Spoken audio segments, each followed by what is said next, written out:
guys, welcome to She Knows Arsenal. My name is Jessica and I'm your host, and you can follow me on Twitter at It's Symeou. So on today's show, we're going to be doing something a little bit different. We're going to be previewing the big European matches for the next couple of days. And so let's see how this goes. Not quite sure because it's a new thing, but we'll try it anyway. So I have a special guest. You probably know him. His name is Harry Symeou. So let me go ahead and bring him in. Hey, Harry. How you doing, Jess? Thank you for having me. How are you? I'm good. I'm good. And thank you, obviously, for being here. I think this is going to be an interesting show, even though, we kind of talked about this backstage, like, don't really talk about this kind of stuff, but who cares? We're going to do it anyway. But so I don't know about you, but I've been really enjoying the Champions League this season. I think it's been so much more competitive than maybe it was like even last season. And it's kind of like a welcome distraction from some of the Arsenal stuff.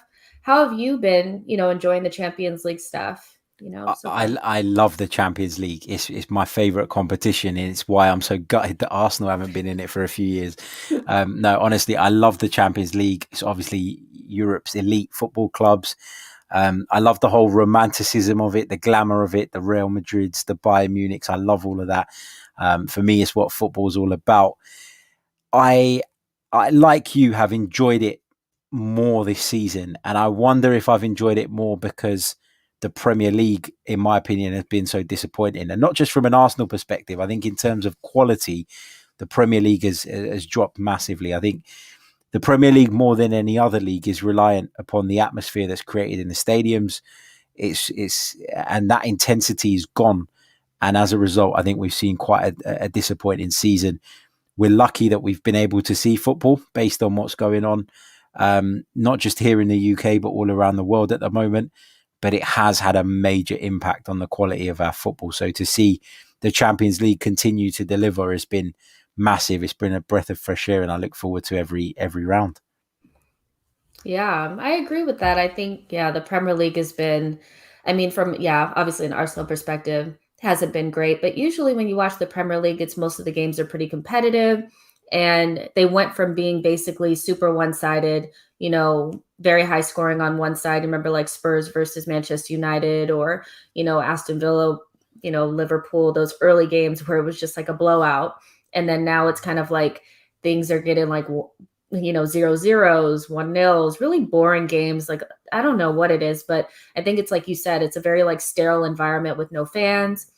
But when you add the quality of the players from the Champions League, I think you get a different type of feel. And there's a lot of teams that I think feel like they can actually win it this season, so I don't know, but I think it's been pretty good. But let's just kind of go through the fixtures, and we'll just kind of get your ideas on what you think is going to No props. go on. So Manchester City 2, Dortmund 1. Do you think Manchester City was fortunate for that game to end 2-1, considering the Bellingham, obvious goal? Massively, massively. That is, and I've seen some bad ones, but that is up there with the worst refereeing decisions I've ever seen in my life. Terrible. It was embarrassing that, we've got VAR available to us, and because of a technicality, because of the referee blowing his whistle, they're not able to go back and look at that, which is terrible for me. So they were fortunate, but I still think that Manchester City probably edged this tie. I think Borussia Dortmund, they've got a lot of talent. Most notably, Haaland is somebody that is on everybody's radar at the moment. Dortmund played well on the night, but having played well and not taken, and it's not to say they took nothing, because obviously the away goal is significant, but having not taken a better result, I think that they're probably gonna crash out. Listen, Dortmund, you shouldn't write them off because they do, as I say, they have the talent, they have the ability to hurt people. But I just think Manchester City have been so formidable this season that I can't see beyond them. I know they've had a little bit of a mental block in the Champions League over the last few seasons, and that may factor into things. But I really fancy Manchester City to complete the job purely because I don't think Dortmund are quite at the top of their game this season.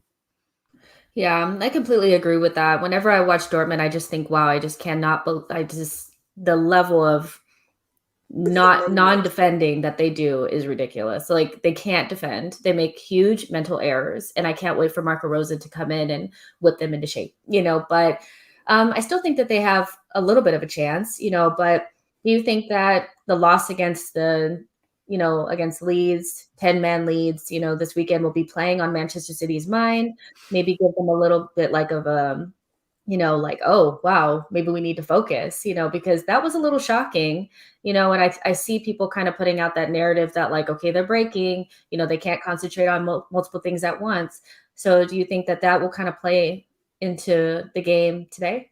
I think it plays into Dortmund's minds. I think it will give Dortmund confidence. They'd have looked at Leeds' performance. They'd have worked out what Leeds did well, and they'll probably try and implement some of that into their game. But we talk about that game and we talk about the result. And yes, the result obviously was positive for Leeds. But for you to pull off that kind of result when you give up so much possession, when you give up so much territory, when you concede so many shots at goal, you almost need everything to fall perfectly for you. And it doesn't often happen. And that's why results like the one Leeds got at the weekend that come as a massive shock to everybody. Because if you give Manchester City most of the ball, if you give them all the territory, if you allow them to play their game, then more often than not, they will hurt you. And you need to be clinical when the chances come your way. Leeds were on Saturday, and that's obviously why they got the result that they did. But I think it will be something that Dortmund can look at and use as a confidence builder, but I don't think it will be playing on Manchester City's minds. I think they'll still be full of confidence. Let's not forget they made 7 changes for that game as well. That's a significant proportion of your starting 11 changed for a Premier League game. So I think a lot of people have overlooked that fact as well. Dortmund have a chance, of course they do. I'm not writing them off, but I still, if you're telling me I've got to bet my house on one or the other, I'm still leaning towards Manchester City. Yeah, I do have Manchester City as my favorites for this, to be honest. I think this is their year. And if they didn't win it, there'd be huge questions about maybe Pep and, really the resiliency and the quality of the side. I know that they have a lot of quality, but they need that Champions League, I think, to really put those rumors to rest that they're kind of bottlers, in this competition. They have more than enough talent to win this, but I think it's more of a mental thing at this point. But, Pep did say that they weren't going to bring in a striker, even though Aguero is leaving, and they have full confidence in Gabriel Jesus, which I find to be a little shocking considering the fact that he's not very clinical. Do you think that they should be looking at somebody like a Holland to bring in this summer? Do you think they can just kind of ride it out with the strikers that they have? Or, I think that's kind of, I think you need a striker. Make no mistake about it, Manchester City will be looking at a striker this summer. They might not say it publicly and declaring any interest in anybody at a time where finances are difficult, even for Manchester City, would lead to the selling club driving their prices up. So I don't believe Pep Guardiola when he says that they won't be looking at a striker. But he did this towards the back end of his Barcelona career as well, where he wanted to play with a false 9. And that false 9 doesn't necessarily have to be a striker per se. It doesn't have to be a traditional striker. It can be somebody who is a little bit more versatile, somebody who can exchange positions with those on the right or on the left and sort of be interchangeable. So I do like the idea of the false 9, and I think nobody else has quite made it work as well as Pep has made it work over the years. I think other people have tried it but never stuck with it because they just can't seem to work it out. But if there's one team that can do it, it is Manchester City because of the technical sort of ability that they have in and around those areas and the fact that they do get goals from all over the pitch. De Bruyne will contribute. Gundogan has contributed greatly this season. If you've got Mahrez or Sterling in the side, you'd back them to find a goal. Bernardo Silva. And even their centre backs, from time to time, John Stones, Ruben Diaz, Aymeric Laporte. You'd fancy all of them to contribute with goals. So City can do it more than other people.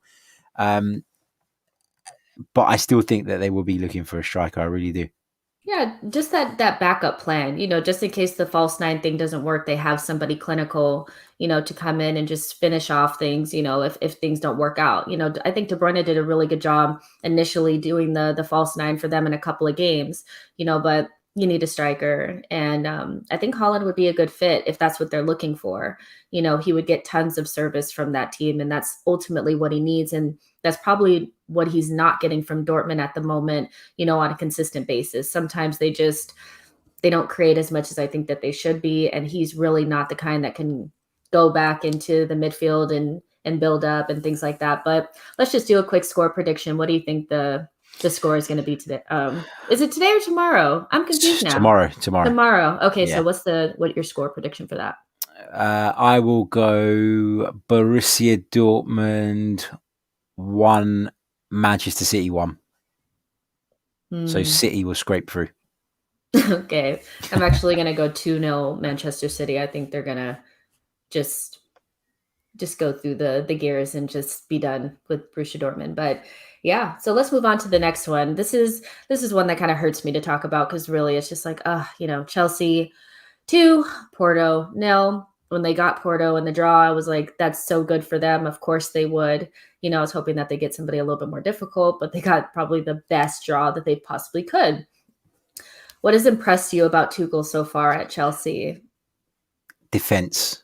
Mm. Defense for me. I think that Frank Lampard always seemed to have a get out of jail free card with the pundits and with the fans because he's this enthusiastic guy and it seems like a nice guy and a good character and he's a Chelsea legend, which obviously bought him some time with the fans. But the reality is when you look at the way they are now and the way they were under Lampard, they're worlds apart. They're a top side now. Frank Lampard pulled off some good results, but he also had some dreadful ones. And with Thomas Tuchel, barring that complete freak result against West Bromwich Albion, they've been so dominant in matches. It's not just the fact that they're picking up results, it's the nature in which they're doing it. They're not always going and scoring 4-5s in games under Tuchel, but what they are doing is they are strangling teams with possession. He's changed the system to one that just sees them completely dominate the games, and they've got so much talent in that group. They're the closest to Manchester City in terms of squad depth, in terms of squad quality. Havertz is starting to come good. You've got players like Pulisic who could come in and out the side. People like Ziyech, and then in the midfield, options. He's got options. He can bring N'Golo Kante in to do the workman-like stuff, to get around the pitch, to close people down. If it's a game he's going to have greater control, he's got Jorginho, who is so good at picking up the ball in deep areas and making them tick. I think he's got so many options there, and he's a top manager, and the combination makes them a formidable force. I think had they had Tuchel from the start of the season, they'd have been title contenders for me. I mean, I know that they expected to be a lot closer to Man City slash Liverpool if they had had a better season, after they had bought so many players, so they were definitely underachieving. But, as much as I don't want to say it, but they do look good. If they could just find that last piece of being more clinical in front of goal, I think we have problems, not necessarily us because we're like super far off the pace, but just in general, we have problems. But what are your thoughts on Arsenal fans wanting Arsenal to be more ruthless, like Chelsea when sacking managers? They sacked Lampard in December and seem to have turned things around. Do they have a point, in feeling that way? It's very different. It's very difficult to compare the two situations because Chelsea had thrown 250 odd million at the transfer window and brought in top talents and then weren't getting the results out of the manager. So that is very different to bringing in a manager with the view to him turning the team around. If Arsenal threw that kind of finance at a manager, I'd expect them to be ruthless as well. But we don't do that. The Chelsea way is very different. Roman Abramovich is one of the most hands-on owners in the sense of he does actually care about the football as much as he cares about making money. He's got his critics, but he does. And his approach has proven to be successful because if you look over the last, 10, 12 years, Chelsea have been probably the most successful club in England because they've been that way and the standards never drop and they continue to sign top talents. it's all good saying that you want Arsenal to be ruthless, and I know a lot of people do say that. The problem is if you just if you're that ruthless and then you don't back the next manager and the next manager after that and the next manager after that with the money that they need to turn the squad around quickly, you're never going to get an upturn in results. That's really what it is, right? It's just they're ran completely different than we are. It's just that simple to me. It's like there's the Arsenal way and the Chelsea way, and obviously Chelsea had been more successful, but I think we can also be successful doing things the way that we do them, keeping managers for a longer period of time, hoping that they can work with what they have, and just kind of doing a longer term project. It's just a matter of them actually backing Arteta and patience, giving him the time to get the players out that need to lead the squad, getting players in that he needs to play the way that he wants to play. So, you know, um, I don't really see the comparison. I get it, because it's an easy kind of like an easy win for Arteta outers. Like look at what Chelsea did, but we're not in the same position, so we can't expect that to run the club the same way. But Exactly. can Porto turn this around, or is it over? I can't see it. I was really impressed by Porto in the last round when they managed to when they managed to knock Juventus out. I thought that was massive. But I look at Chelsea under Lampard. I might have said they have a chance, but the important thing to note here is that obviously Chelsea at the weekend play a massive FA Cup semi final against Manchester City. How much of a part does that play on Thomas Tuchel's mind? Is there a danger of him getting a little bit complacent with a view to that game in terms of his team selection? That's something that if I was a Chelsea fan would be on my mind, but I would like to think that Tuchel is experienced enough and smart enough not to fall into that trap. They are lucky that they're playing on Tuesday. Manchester City play on Wednesday, so they've got that extra day's rest, and yeah, they'll. I think Chelsea will go through comfortably, but it's just whether he makes too many changes and that disruption sort of levels the playing field with Porto or not. We'll have to see, but I still fancy Chelsea every day of the week to get through. What's your score prediction then for the game? Um, I'm going to go for a 2-1 Chelsea win. I think Porto will give it a go. Porto have got a couple of players coming back as well. Oliveira being one of them, who's a goal scoring midfielder, and they've got a striker coming back whose name has just escaped me right now. But they were without a couple of players due to suspension in the first leg, so they'll be back in the frame, and I think that will improve Porto. But I don't think they'll have enough to overturn the tie. Yeah, I'm going to go with 2-0 Chelsea. We'll see how that goes. But there's about 22 of you guys watching right now. Make sure that you like the video and subscribe to the channel, and we'll just keep the ball rolling. So Liverpool 1, Real Madrid 3. Were you shocked to see Liverpool get played off the park by Madrid after they really just stomped us out just a game prior? Was it um, shocking? no, it wasn't because Liverpool have been like that all season, haven't they? They've had ups and downs. You look at Liverpool's squad and you still see bags of talent. You look at Mo Salah, in particular, who's continued to deliver even in a really difficult season for the club.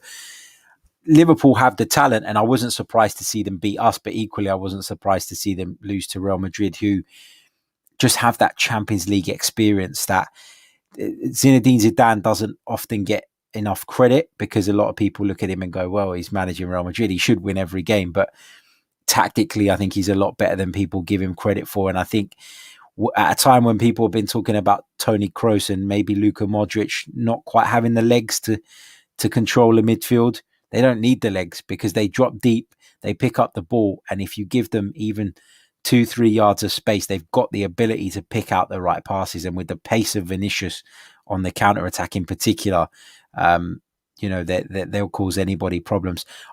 Liverpool, I don't think will beat Madrid in the second leg. If it was a packed Anfield with a Champions League atmosphere, I'd say they have a chance. But I just think that right now, Real Madrid, coming off the back of a really good win in the Clasico at the weekend, will be up for this, and I think they'll book their place in the next round. So let's just say Real Madrid does knock Liverpool out. how important would it be for Liverpool, to secure top 4 if they're out of Champions League after this? That would mean that they're out of every other competition essentially, right? So, and the top 4 race is pretty much wide open. Would you back them to then, with Chelsea preoccupied, Leicester looking like they're kind of slipping, and the unknown of whether West Ham can make top 4? Do you back them to get Champions League again next season, or do you see them in Europa? I think they could get the Champions League again next season. I think they're 3 points off of West Ham in fourth. You mentioned a few teams there. I think West Ham are the ones to look at because for all the good work they've done this season, they're West Ham. And it sounds a bit ridiculous and maybe a little bit disrespectful, but they are West Ham. And I think that if I was the Liverpool boss, they'd be the ones I'd be eyeing up right now. And looking at stealing their position in the Champions League. It would be a bit of a disaster for Liverpool, wouldn't it? If having won the Premier League title so clearly last season, they didn't even qualify for the Champions League. I think that they will do it. I think that they'll put the run together that's necessary. I wouldn't discount Leicester dropping out of there as well. Brendan Rodgers has got a history for it.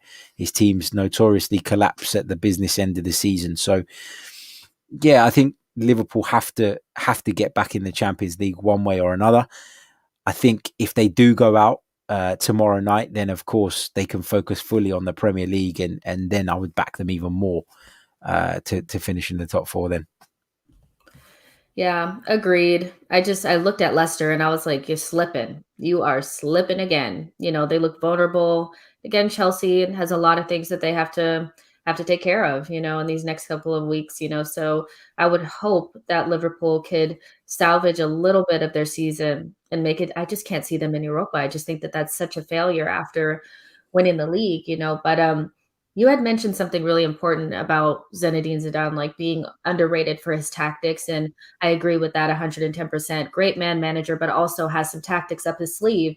And, they sit just 1 point behind Atletico, in La Liga, and look like they can make it into, the next round of the Champions League. So how important is Zidane doing well, for us when we're trying to acquire Odegaard permanently? Do you think that that's a huge factor, or, does it really matter? Do you have any insight on that? I think it matters in the sense of Zinedine Zidane clearly does not see Martin Odegaard as part of his first team plans. If you look at the way that Real Madrid play, where I'm not sure where Odegaard would fit in there right now.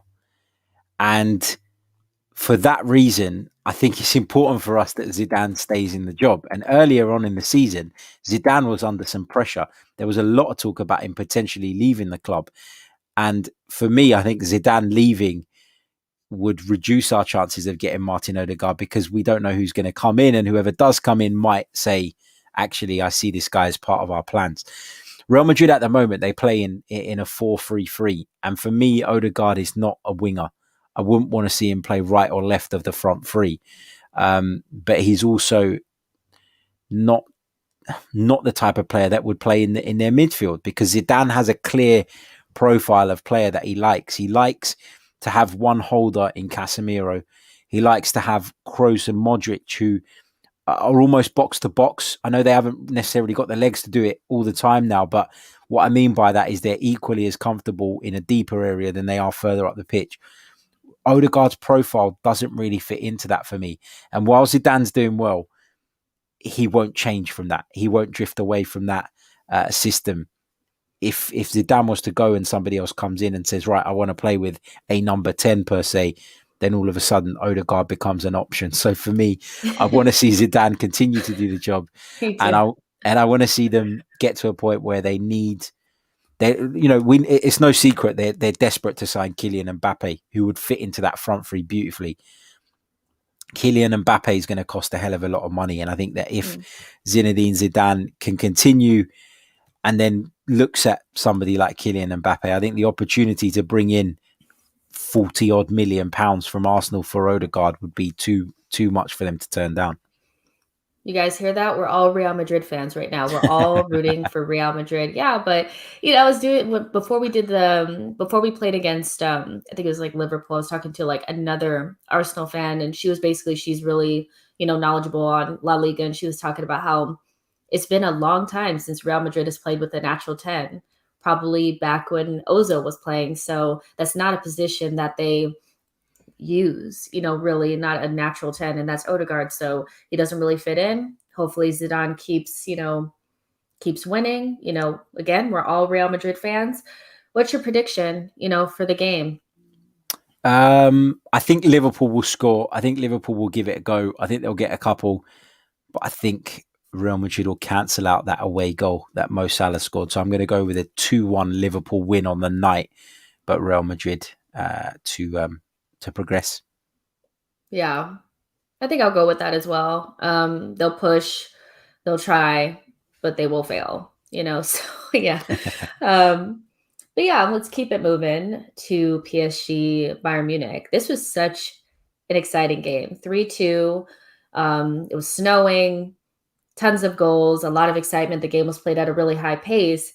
How do you think Bayern Munich can, turn this tie around? After the game, I saw that Kimmich and Mueller looked like they were about to rip them a new one in the locker room after that game. I was like, I would hate to be in that locker room, but I'm sure that there's enough leadership and quality in there to feel like they could turn this around, So are there any key factors to making sure that Bayern Munich can keep, Mbappe quiet and still get the goals that they need to move on? I think it's as simple as being more clinical for Bayern Munich. I thought that they will have come away from that first leg scratching their heads as to how they they failed to score more goals. Quite frankly, they had so many chances. Obviously, missing Lewandowski is huge because he is clinical. He is brilliant at bringing other people into the game. For me, he's the number one central striker on the planet. I think he's that good. So Not Harry obviously, Kane? It's not Harry no, Kane not a then? chance, not a chance. He's not fit to lace his boots. He's not fit to lace his boots. Um, but Lewandowski missing obviously makes it difficult for Bayern Munich. Choupo-Moting played as part of the front line. It stuns me how that guy gets the transfers that he does. He's gone from Stoke City to Paris Saint-Germain to Bayern Munich. It's unbelievable.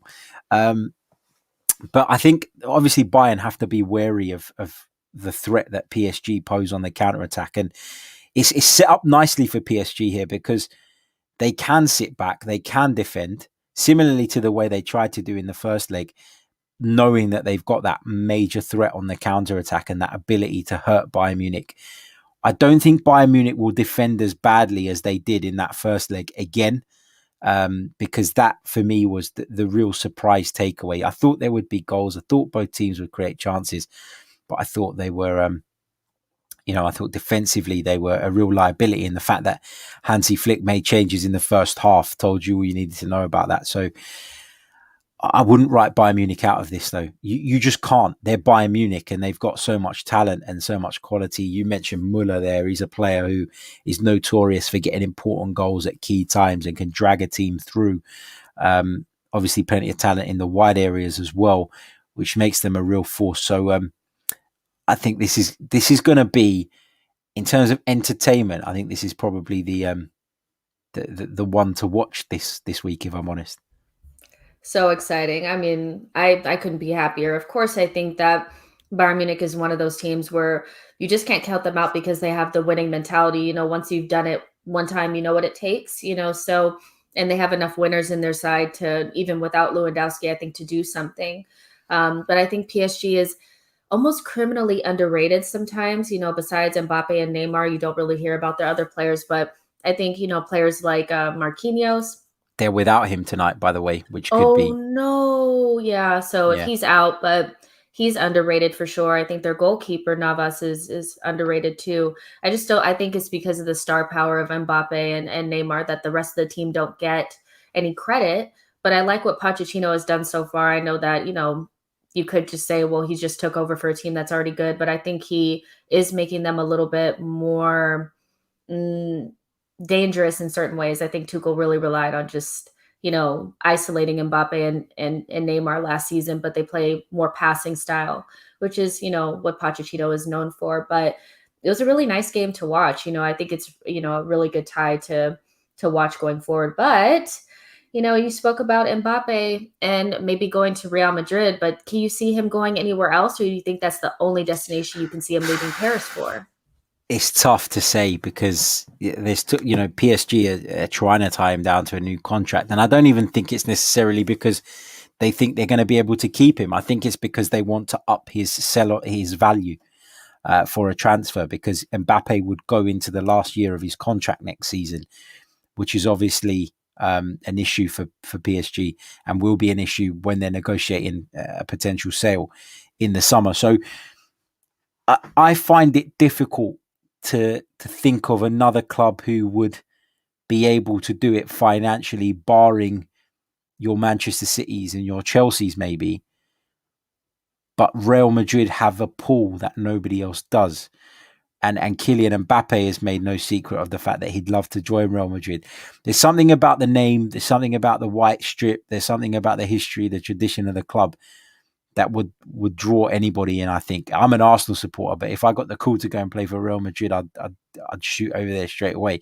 So there is a magic and a romance about Real Madrid, and I think that, plus the fact that, not because they're in a particularly good financial state, but because they have a history of going out on a limb to get players. If you remember a few years back when they called them the Galacticos, where they would go around the world and pick out the best players, Luis Figo from their rivals, Barcelona, Ronaldo, they went round and they picked up all the best players. And I think that's part of the Real Madrid culture. And also Florentino Perez, he's supposed to find out this week, I think, if and forgive me if I've got this wrong, but I know it was in the next few days, he'll find out if anybody's going to challenge him for the presidency. And it's really political in Spain, the football, and the presidency is something that he holds dear, and landing somebody like Mbappe, you feel would secure his presidency for a little bit longer as well. Nice, nice. Yeah. I mean, as long as Mbappe doesn't end up in the Premier League, I think I'm happy about it. The last thing I want to see is him running towards Rob Holding, but yeah, I think I would like to see him at Real Madrid. I think it could be interesting seeing him with, the ever young Benzema. I mean, is this guy aging or no? He just keeps playing and he's He's still like a fine running. wine, Jess. He's getting better and better with age. It's so true. It's so true. Again, another player that I think is so underrated. Nobody really talks about him, and until they see him score, and then they are like, "Oh yeah, that guy." So, but score prediction? This one's tough. This one is really tough. Yeah. I'm going to go with a 2-2 draw on the night, Oh, yeah. which would mean PSG make it through. Oh, yeah. Yeah, I think it's going to be really difficult for Bayern Munich to push and not concede. I think they'll defend better, but still, whether you pick Boateng or Sula or whoever, I just don't think the defense is as solid as it probably was last season. This is why this game is so good, though. It's got the potential to just be a pure shootout between the two, which is what you want to see. I kind of want to see it go to penalties though, or like go real crazy, like, because it's like I don't want it to end, like, but it will. It will. You know why you say that? Because you're a few hours behind. So you don't Um, mind it going all night. that's so true. That's so true. But I mean, you guys would be wide awake watching that because I mean, Oh it yeah, would of be course. it would be epic, But besides that, who do you predict will make the final? Chelsea fans are really confident, and I'm almost like they might actually make it through, but they would have to get through potentially Real Madrid, you know. I think that Real Madrid will make the final. If I'm honest, um, Mm. I think Real Madrid, and it's so tough to call. It's so tough to call. I would love to see a Real Madrid Man City final. I just think that would be such a great game of football. And Pep Guardiola's got a history with Real Madrid as well, obviously having been at the helm at Barcelona for so long, and all of that history just makes for an incredible game. So yeah, I think that's what I'd like to see. Yeah, I think I would agree. Just the level of quality in those two sides, I think, would make it really, really interesting.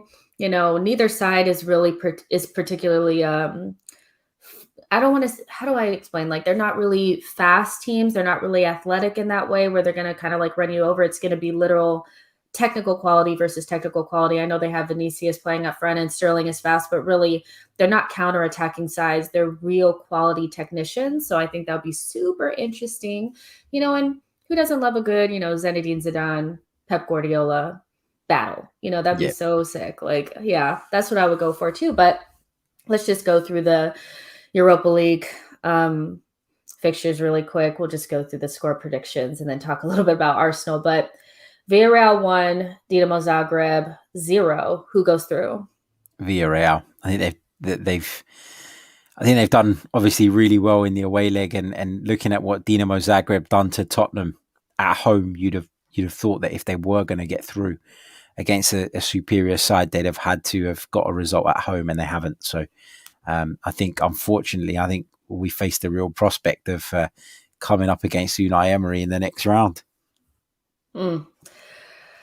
I mean, I'm not afraid of Unai Emery, to be honest. Like, I think it's just about the storyline, but ultimately I don't look at that team or, I know he's really good at the Europa League, but I look at that team and I think we could get past them. But yeah, Villarreal goes through.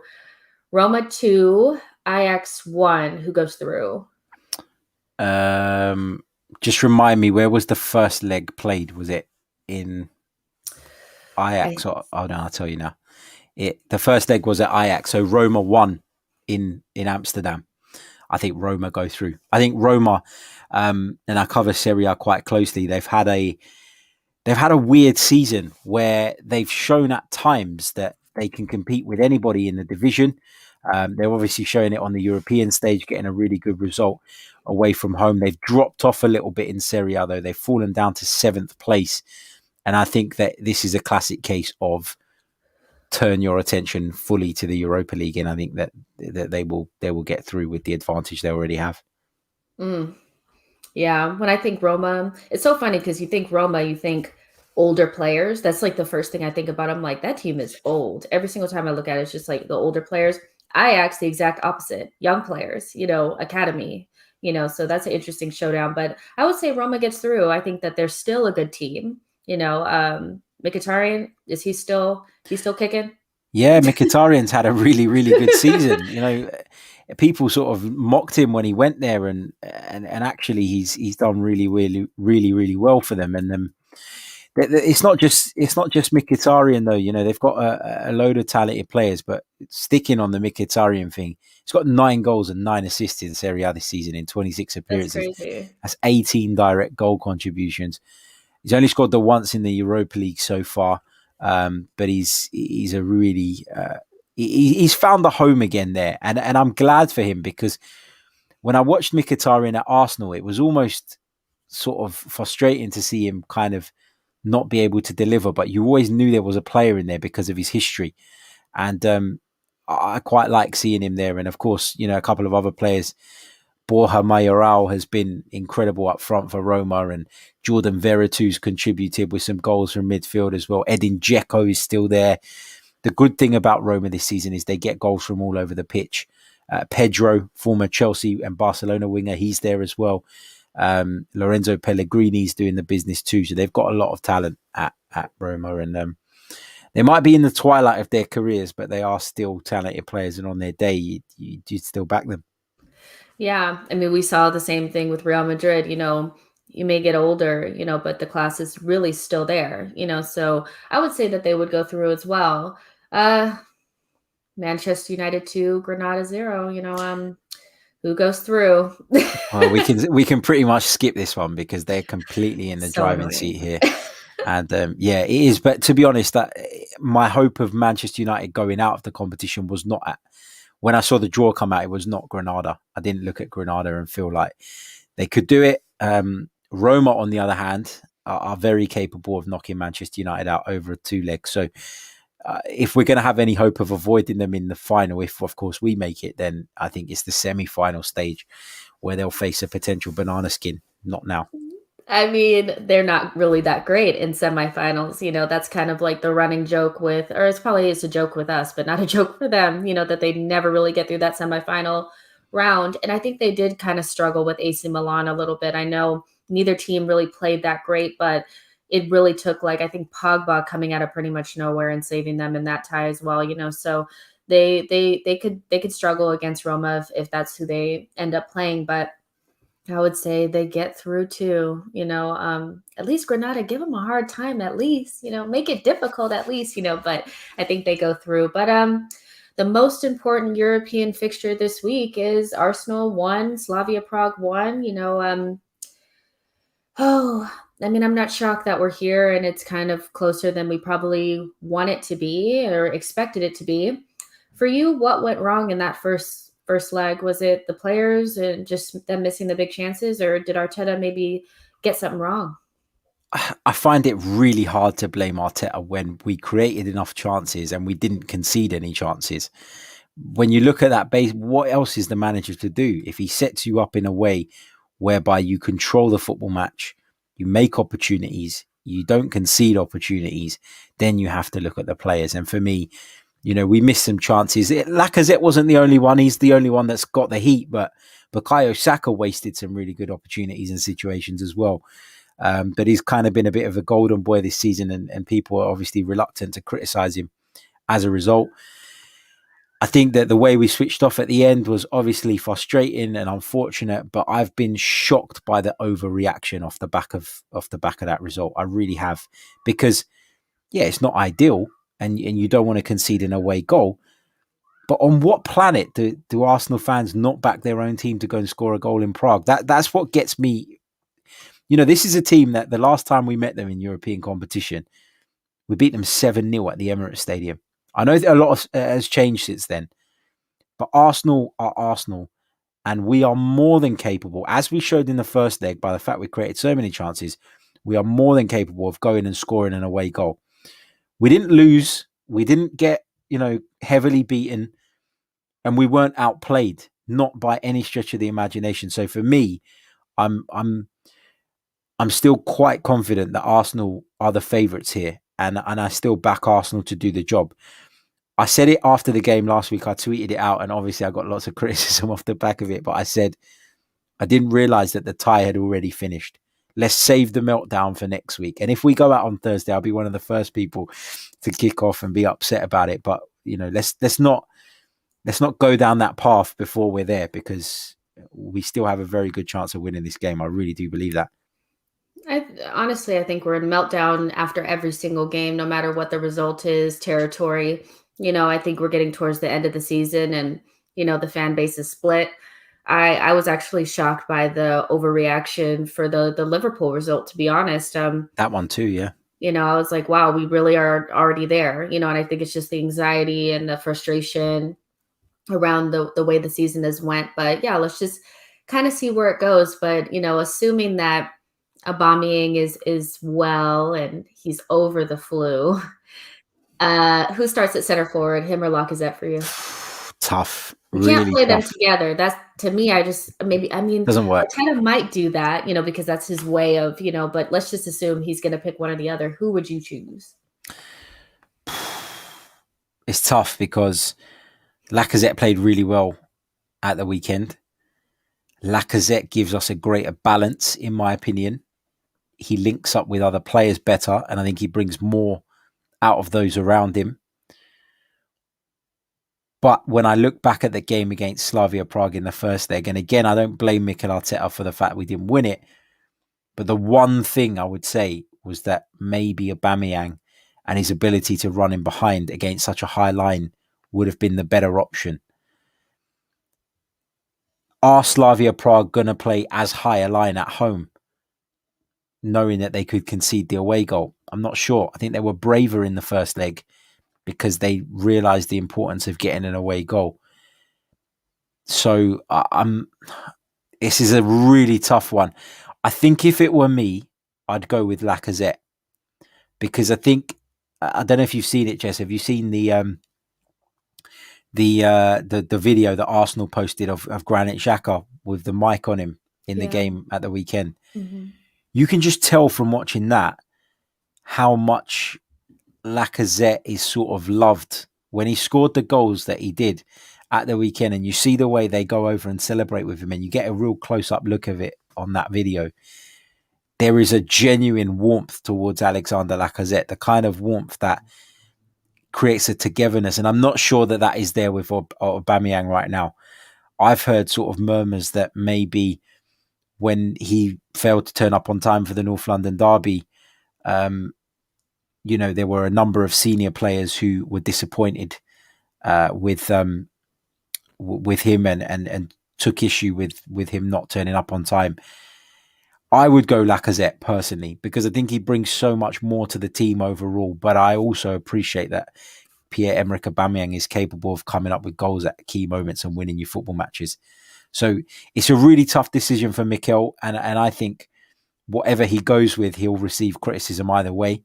He can't really win, but I think he's got to stick to what he believes. And I think, judging by what we've seen in recent weeks, he probably does believe that Lacazette is the right option. So stick with it.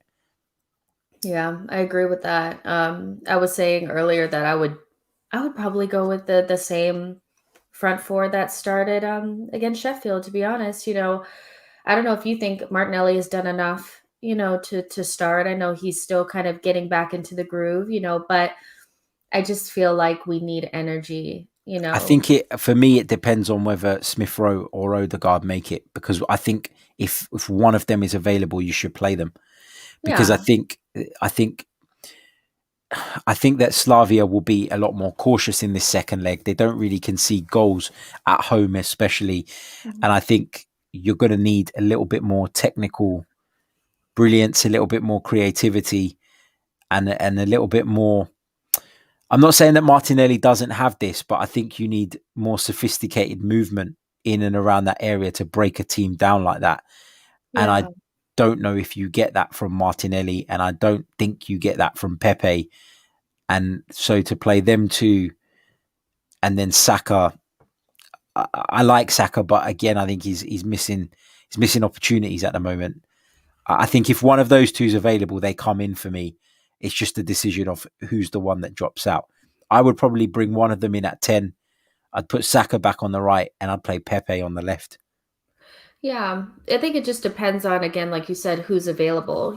From who's available at the moment. From what we think we know, it's Saka and Martinelli will be available, and Smith Rowe and Odegaard are still, being assessed and all that kind of stuff. But it just depends. Arteta has to make a decision on whether he can anticipate what Slavia Prague will be doing. If he anticipates them staying at a high line, then I think you play Martinelli, Pepe, some sort of, people that can run in behind. But if you do believe, and maybe Arteta believes this as well, that they'll sit in a little bit more, be a little bit more cautious, then yeah, you would need a little bit more of players that can keep the ball, so it just depends on one, who's available, and if we can anticipate how they will play. But you want to give a score prediction, for this game, the most important game? Um, I'm going to say Arsenal are going to win it. And I'm going to say Arsenal are going to win it 3-1 on the night and go through 4-2 on aggregate. Okay, we're gonna go with that. We're gonna go with that. I'm hoping that that's what it is. I think, hmm, I don't know. I think we have enough to get through. We had enough to play better last time. We just didn't play that well.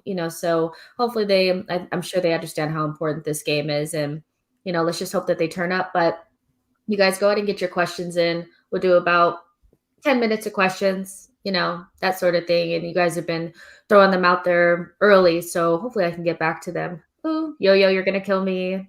I don't see your question anymore. Oh, no, I found it. I found it. Okay. So Yo asks, do you think, Hansi Flick will leave for Germany if he fails to retain Europe? You know, I don't know. With Hansi Flick, there's been a lot of noises that he isn't quite happy at Bayern Munich with a few things. He was rumored with sort of leaving the club earlier on in the season. So I imagine he probably does leave in the summer. Even more so if they fail to achieve their targets this season. But he's a good manager. I really like him. I like the job he's done at Bayern Munich. But I think the rumours are already there. I think the cracks are already there with Hansi Flick at Bayern Munich, and I think he probably will leave regardless of what happens between now and the end of the season.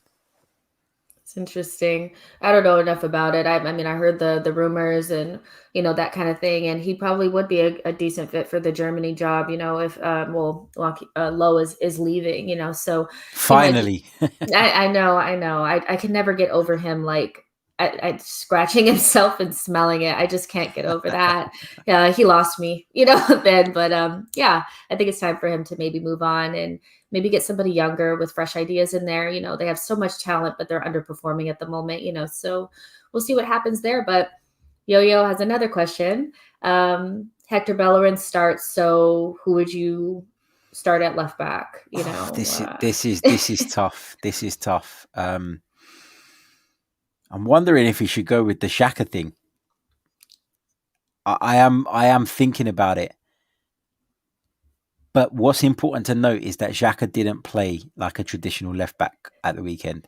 Right, He, right. he played like a left centre back, and then Ceballos was taking up position on the left when Arsenal were in possession to receive the ball in those areas. It's quite complicated the way we set up at the weekend. It worked, but it worked against Sheffield United. I'm not sure I would take the gamble in a game like this. I think I would probably just go with Cedric. I know he looked uncomfortable and uneasy at times in the first leg, but he didn't really put a foot wrong until the end of the game, which was when, there was that whole incident where Arsenal just didn't clear the ball and Slavia's goal came off the back of that. On that basis, I think that the safest bet and what I would do is I would continue with Cedric. I think he's got enough experience to get him through the game. I just think maybe we need to be a bit more mindful of protecting him in terms of the way we set up in midfield, and whoever plays on the left flank, and this is why it shouldn't be Aubameyang, has to protect as well and help out. Let's just not tinker with it. I think let's not get carried away by the Sheffield thing. I think that could work on another day. But man, if it doesn't, my biggest fear is what will happen to Granit Xhaka, what will happen to Arteta off of the back of that, doing something that worked out, against the worst team in the Premier League, in our biggest game of the season. If that doesn't work out, I think it would just be, and I think Thomas needs his center back or his center midfield partner there. That would be a big miss for him because let's just be real, like Ceballos and Elneny, it's not the same, so go ahead. I was just going to say that's the point. Like if you play Xhaka in that position, you're essentially unsettling us in more than one position because you're changing things around in other areas to compensate for that. And really, you should try and disrupt the team as least as possible. So I just think Cedric coming in, it's been talk about Saka, but not for me. I'd rather he was in there the final third, particularly on a night when we need to score. So yeah, I'd just go with Cedric there. I think it's the right move. 100%. Here's a question for you. Enrico asked, how much do you remember of the Euro 2004 of Greece winning it? And do you think Greek football is on the rise with talent coming through? I remember every single minute of it because it was glorious. Yeah, it was brilliant. It was really good and one of my highlights as a football fan over the years because it was so unexpected. Greece were 100-1 at the start of the tournament with the bookmakers. That's how little chance anybody gave them. Wasn't pretty football by any stretch of the imagination, but it was functional football. And some big players stepped up with some big moments when it mattered, and they went all the way and beat the hosts Portugal on in the first game of the tournament in the group, and then they went on and beat Portugal in the final. And Cristiano Ronaldo was in tears, which is always nice. But the future of Greek football doesn't look good to me. I've got to be honest, it doesn't. A big hello to Stel in the live chat. Shoot the defense as well. He's watching. And Stel says Cyprus are producing better players than Greece. Fact, they actually are. More technical players. They play more exciting football. The national team have reverted to a little bit more of a defensive style under their new coach in the last few games. I'm talking about Cyprus. Greece have just been defensive all the way, and they just don't inspire me. I look at some of the players coming through. There's a few players playing in some of the stronger European leagues, but I can't sit here and say that Greek football is on the up. And somebody who's a little bit more Greek will probably disagree with that, but that would be patriotism coming in the way of their opinion, because the reality is that I don't think Greek football's going anywhere, sadly. That's interesting. I always think when it's like, what happened to maybe I'm the guy that went to Liverpool? Is it Tsimikas or Sycamus? Simicast, yeah, What he's just a happened to sub. him? He was brought in just as a backup for Robertson, and he's never going to get a game. And that's what frustrates me, because somebody like him would have been better served. Just I know that the attraction of Liverpool is massive, and the money is obviously going to be big. But if I was him, I'd have wanted to play football. I don't understand players that do that at that stage in their career. There's been no guarantee, and Olympiacos, they had a decent European run. I think they've just been crowned champions of Greece as well, and he could have been part of that. And instead, he's sitting on Liverpool substitutes bench, rotting away.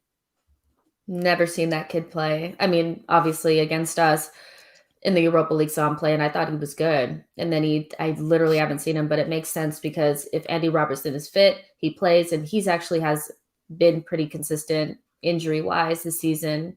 When the rest of them haven't. So, whew, He's made one appearance in the Premier League this season. One. literally, What's the point? and he's such a young player. Like that's actually a crazy move for him. But Abdallah asked if Arsenal qualify for the Champions League for next year.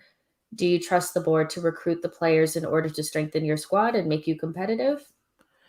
You can never fully trust them, but what it does do is it gives them added finance to do that. So they're more likely to strengthen the team having money in their pockets, rather than scraping and trying to sort of restructure finance in a way that allows them to do business.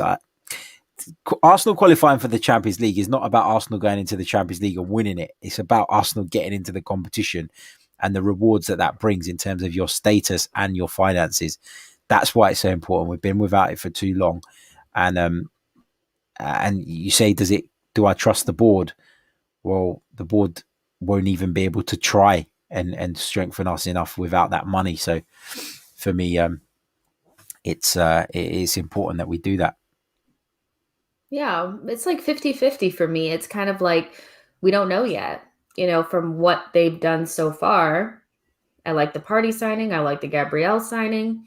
But then you got Willian, so you throw one of those in there and you're like, oh, well, maybe. But, you know, um, I'd rather us get there and see what happens than, worry about it now. But I think with every board or, recruitment, aspect of a club, there's always wins and losses. It's not always going to be 100%.